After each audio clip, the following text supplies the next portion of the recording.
Hello and welcome to the Vlogging Pod. Tonight we are starting a three podcast series with KL Colcrich. Hope I'm pronouncing that right. Well, we'll be undertaking. Yes, you are. Awesome. So tonight we're going to be undertaking a little bit of an interesting take, and I thought that this would be particularly interesting for fans of your work. So we're going to do Yeah. character. Awesome. Okay, a little short take on that one. We're going to do character interviews from the book of House of Bastiion, the Haidren Legacy, Book One, because that's what I've been reading. But I also know that these characters carry on through the series. Correct? Yeah. Awesome. So let's start off talking with Luscia. Am I pronouncing that right? Yep, Lucia. Awesome. I don't normally get them all right, but great. So tonight, let's start off talking to Luscia. Luscia, what I'd love to know is how do you see yourself as far as your physical appearances? Um, well, I guess I would probably have to just answer this as the author because I I wanted Lucia to be I wanted her to be kind of ghostly in appearance. And this all really stems from the regions. I had particularly wanted there to be some prejudice against a certain people group. And so I chose the people group from the north. And I thought, if there were a bunch of individuals with more pigmentation to their skin in the majority of the map, then naturally speaking, if they were a reclusive society, you wouldn't normally see someone as pale as Lucia. And what would be the things that would come to mind? Probably look corpse or drained of blood. So even though within Boreali culture, Lucia is seen as fairly attractive to rather attractive, in the traditional like Orynthian society, she is seen as a little bit jarring to look at. Nice. That's astounding to me. This just takes racism and a total switch and a total different light. I really like that. I like that a lot. So as long as we're talking about Lucia's traits, Lucia, what would you say is your strongest character trait, or the author, KL? Yeah, yeah, it's hard for me to talk in their like personality. I'm better at typing that, to be honest. I gave Lucia a lot of the traits that I wish that I had. Okay. Some of those on a physicality side would be her, just her general, like her state of balance, that she can actually just be athletic. I'm not an athletic person. So from a physical side, Lucia has a lot of strengths in terms of her abilities, both skilled and those gifted to her by her heritage. For those who have read the book, know she comes from a region that has a bit heightened sense of, well, every sense is a bit heightened. They're a little bit faster, a bit stronger, they heal faster. And then her blood, particularly because of her ancestry, is even more heightened. So she, as an opponent, is already coming in with a lot of physical strengths. But from a like her actual character nature, I feel like her strongest character trait is her ability to do what's right or seek out to do what's right, and she doesn't always get that learning how to apologize and how to grow. But in that, I pair that with a love for other people. And so that's something that has been more of a learned trait in my personal life. I have a great desire for justice and to do what's correct, but sometimes it's at the cost of other people's feelings. And so I wanted to give her just a touch of softness that I hope will grow over time, that I don't necessarily always harbor in my own life. Right. That's interesting. You talk about her from where she for her region for is she's fast healing, I'm taking it. Can you tell me a little bit more about that? Yeah. So in this region, there's something that will be revealed in the book I'm writing right now, the third book. that basically is in their ground, it's in their soil, it's in their blood. It's something that gives them just basically a better sense of humanity. What I mean by that is like a stronger, more endurable sense of humanity. So they, like I said, they heal a little bit faster. Their eyesight's a little bit better. Their hearing, all those types of things. And it's not as magical in the sense of, you know, spells and witches and stuff like that. It's more like something in their region has basically gifted them with this, and it's just so natural to them, but it's not common and it's not spoken about. And in fact, it's rather protected. And so she alludes to this in the first book, a little bit more in the second book. And as they continue to travel the map in the third book, we reveal it more and more where that origin is. Okay. So, as far as making Luscia weak, would you see fear as making her weak? And what fear do you see is the weakest for her? That makes her the weakest. She definitely, yeah, she definitely can be immobilized by fear. Her fear, most of all, I would say that she has two primary fears. The first one, which is innate in her natural wiring, is a fear of failure. And I think a lot of people can relate to that, especially an individual who is typically thinking about life in terms of black and white. Those of us who grew up struggling to understand the gray complexity, especially within moral issues or predicaments, things of that nature. She will always struggle with the idea of not choosing the right thing or finding on the back end, if anything, that she chose wrong. And so sometimes that fear of failure can be, like I said, immobilizing, or it can trap her from moving forward or thinking quickly or following her gut. Her secondary fear, which is, I would say, just as big, especially in the first book, is what's alluded to is there is some previous trauma that occurred to her. And so in her interactions with other people, there's always a wall up. She doesn't like to be touched. She doesn't like those things. And so in her actual combat, that becomes an issue, where she is so, in a predator sense, she is so, so much stronger than all of her opponents, but there's this weakness in her that if she's touched in certain ways, even in combat, she just falls apart. So that I thought would be a very realistic complication of someone with her past. Right. Well, I have to be honest there. I am a black and white type person too. My mother always says. Me too. Yeah, see, my mom always says, you have no middle ground. You're either up or you're down, and you blame yourself for everything. And I'll be telling you what, the last couple of days I've been dealing with some software issues, and I have been really feeling the failure part. So well, Luscia can relate to you, because that's pretty much all she thinks about when she lays her head on her pillow at night, is how did I fail today? Not how, that would be her outlook at the end of every day, just naturally, is not her laying down going to sleep thinking, how did I succeed today?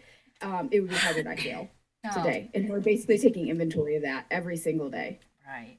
Well, Luscia and I could share some therapy fees. We could go off to therapy together, because, you know, I'm thinking so. These last few days, I'm telling you. And it would take me way longer than our 20-minute podcast to talk about it. So we know about my obsession right now to talk about that. So tell me the most, or Luscia's obsession. What would you say is Luscia's biggest obsession? For the most part, excuse me, her whole identity, at least at this point in the series, in the first book or two, is her whole identity is wrapped around this thing that I have not fully revealed to the reader yet. It is the most primal and fundamental aspect to who she is, and who her people are. And it's a secret basically to them. Okay. So there's a part of her that none of her counterparts will ever know her fully until they learn about this thing. But secondly, her whole identity is wrapped up in her duty. So as in the first book, Haidren, so like the the next Haidren. She hasn't yet taken that seat yet. It's kind of like junior. It's like a Haidren junior, which is an ambassador to her house. Her whole identity growing up has been under the notion that she will play this role in society for her people. So there's the burden of an entire nation, if you will, on her shoulders. And so that would be her obsession. Every single move she makes is going to be under the pressure of what will this do for my people? What does this do in terms of how I'm seen by my deity, to whom she believes and gives everything. How does this position me with my predecessor, the current Haidren, her aunt, who's also like her mentor, and only mother figure. So her whole obsession is her duty and her rightness in that duty. Whereas some of her other counterparts on the Quadren, the other Haidrens from their regions, they don't necessarily carry that that burden the same way. Some of them drink themselves to death, and some of them punch people. But Luscia takes it extreme to her theology, and so there's a whole other component with Luscia that the others do not carry with them. Okay. So I would love to take a moment and talk about Luscia's family. What does hers consist of? So at present, she has a father who is the leader of her region, of her house. He's the clan Dare, which is basically, it just means like the high clansman who speaks for all the clans. Like if there's a president, right? His last name is Dare, and so every person who would take on that role, it would be clan whatever, like double N. So like if my last name was Smith, it'd be like Clan Smith. But anyways, so her father is the leader of that region. Her mother died, or went missing. There's not a lot of clarity early on in the books about that. It's kind of this cold case, if you will. Okay. That is intentionally a cold case. And then she has a younger brother who's like 2.5 to 3 years younger than her. They share some of those feelings of duty. He's a locksmith, which is basically a fancy blacksmith who creates all these ingenious and tricky, mischievous weapons.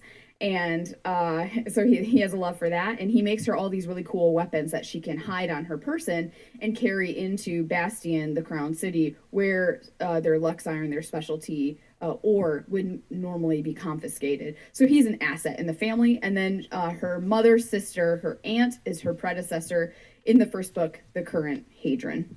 Okay. Now, as for family, as you mentioned, would you say they were nurturing, or would you think it was more just about her duties? I think that, like, in her build, there is predominantly the emphasis on duty because it is so interwoven with their whole faith system. It's so interwoven, it's almost, you can't like disentangle it. It should be disentangled, but to an extent it's not, because of how their society is built. And so there's this natural emphasis on that always, especially through the kind of adoption of her aunt. In the absence of her mother, at the death of her mother, her aunt Alora steps into that role, who would naturally play a mentor role anyways, but now is filling the shoe of a mother figure as well. Alora is a colder figure. She's more stern, more solemn. She plays everything close to her chest, is not as emotional in nurturing as her mother. And so in the book I'm writing right now, the third book, Luscia reflects on the few memories she has of her mother, which is completely counter.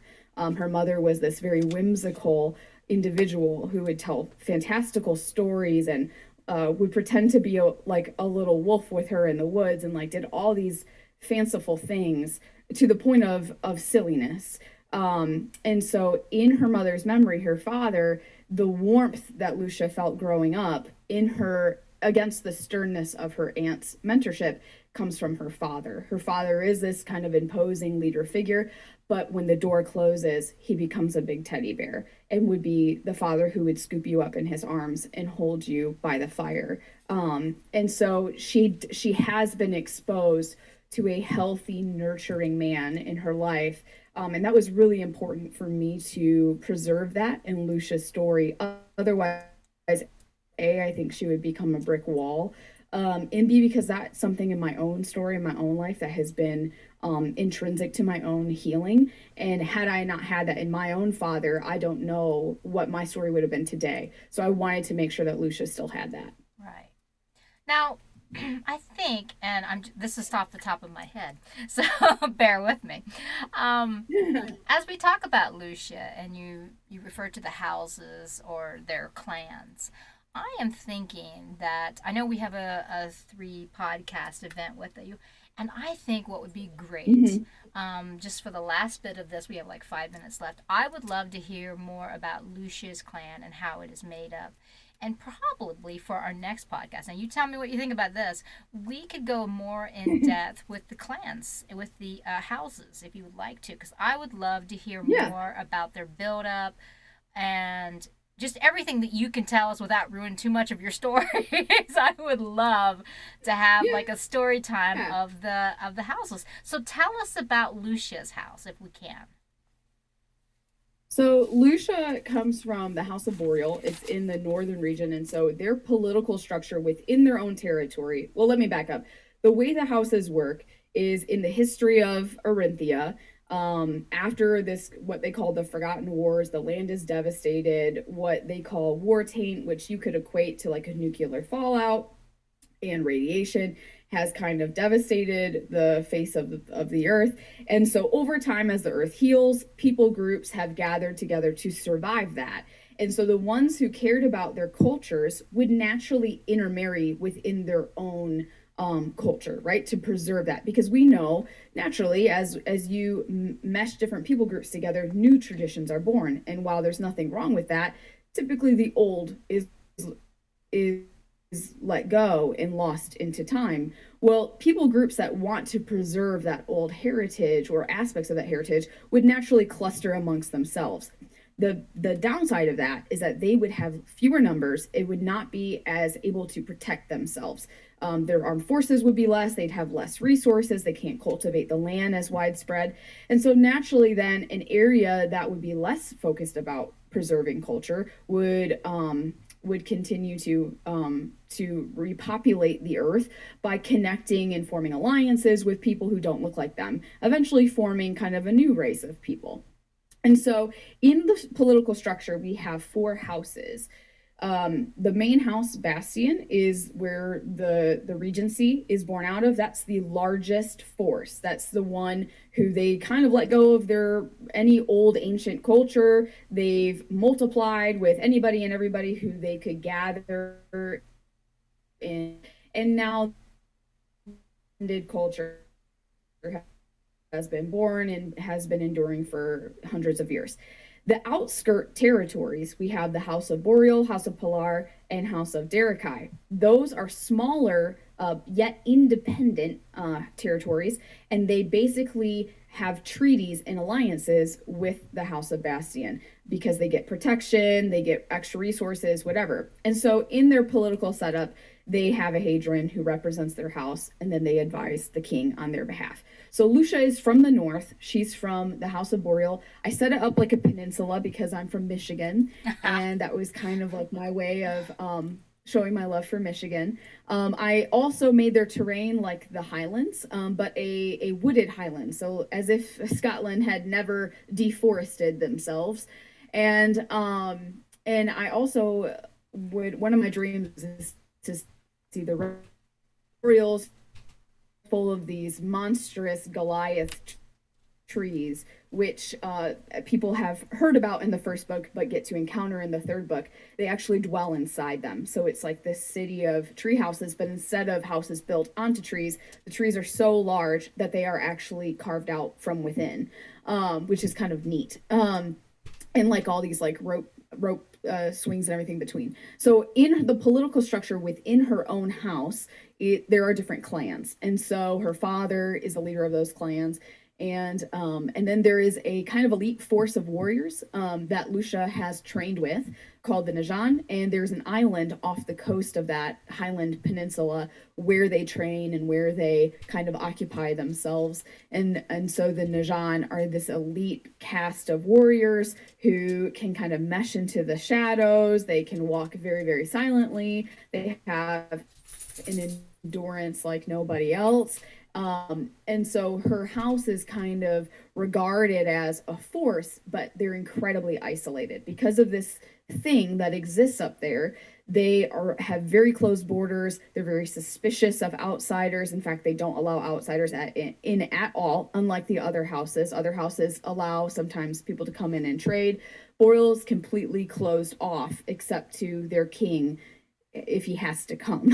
And so they get a rap for being these mystic kind of people because there's all these weird things about them. People know that they can hear things that aren't there, or they can see things, or they have all these herbs that kind of glow. And so there's all these rumors that the rest of the realm develop over time, and they eventually pick up a derogatory slur, Yazidi, which means like filthy ice witch. So it's this people group that you rarely see anywhere else in the blended parts of the realm. They are extremely pale, and that's really just because of their region and because of genetics. If they're a smaller people group and I wanted to preserve certain recessive traits like being a redhead or something like that, they would have to dominate the gene pool. So mostly people have light colored hair, red, blonde, or very, very pale brown. And light eyes. And so when they come into the lower areas of the realm, they're which is rare, they're seen as walking corpses, essentially. Nice. Nice. I have got another idea, but I might have to take it to you when we're off the air. Because I'll be honest with you, I thought when we did this we would do like a character and have the character. Yeah. But I really kind of like hearing you talk about the worlds. I really do. I think this is what pulled me in the last time because I was like, well, it's a big world. It is, and I like it. I like hearing you talk about it. So it was a delight having you in. We are going to have you back the week after next. So please, if you're a fan of KL, please tune in. If you have extra questions, you're always entitled to put them into the room. I can shout them out. Also on Wisdom, we can get you up on the mic, and I would love that interaction. Thank you so much, KL, for coming on tonight. And again, I've got a few more ideas that I think might be fun. So we'll get with you on that. Thank you again, everyone, for coming in tonight. We'll see you again here soon. Have a great evening. Bye-bye for now.